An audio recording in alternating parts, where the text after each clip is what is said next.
ఆదిలాబాద్ జిల్లా నర్నూలులోని KGBV school విద్యార్థులు ఆందోళనకు దిగారు. విద్యార్థులకు పెట్టే అల్పాహారంలో పురుగులున్నాయంటూ ఆగ్రహం వ్యక్తం చేస్తూ ధర్నా చేశారు.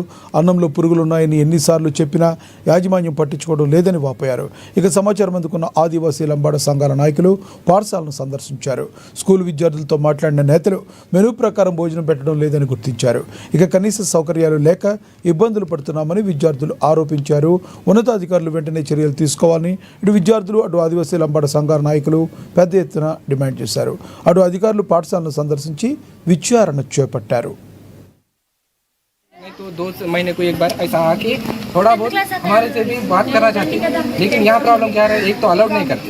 हम नहीं कि हम जाके कुछ भी करेंगे का ऐसे विजिट करें तो कैसा रहेगा. मतलब सारा जो सर बच्चे को नेक्स्ट टाइम अपने को अभी तक 3 टाइम हो गया.